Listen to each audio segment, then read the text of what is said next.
বল। আবার কি হয়েছে তোর? কাল তো ব্রেকআপ হয়ে গেল, আজকে আবার কি হয়েছে তোর? আজকে ফাইনালি ব্রেকআপ হয়ে গেল।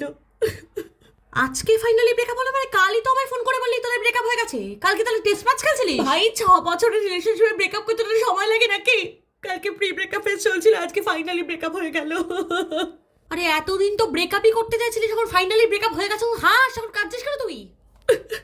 6 বছরের রিলেশনশিপ একদিনে শেষ হয়ে গেল। তুই একটু 5 মিনিটের জন্য আমার বাড়িতে আসতে পারবি প্লিজ? না রে সরি, একদম সময় নেই আমার, একদম ফ্রি টাইম নেই রে। 6 বছরে 600 বার ব্রেকআপ করেছিস, 600 বার গেছি তোকে বোঝাতে। এখন যদি আমার সাথে কথা বলতে হয় রেস্টুরেন্টে যা, রেস্টুরেন্টে গিয়ে খাবার অর্ডার দিয়ে আমি আসছি, ওখানে যা কথা হবে আর হবে, ঠিক আছে? না না ঠিক আছে, তোর আসার দরকার নেই, তোর আসার দরকার নেই। তুই বাড়িতে বসে আমার একটা কাজ করে দে, ঠিক আছে? তুই শুধু পরাগকে কল করে বলে দে যে আমার খুব শরীর খারাপ হয়ে গেছে, আমি খুব অসুস্থ হয়ে গেছে, আমাকে নিয়ে তোরা হাসপাতালে যাচ্ছিস, ঠিক আছে? हे प्रभु हे हरि राम कृष्ण जगन्नाथ प्रेमानंद ये क्या हुआ?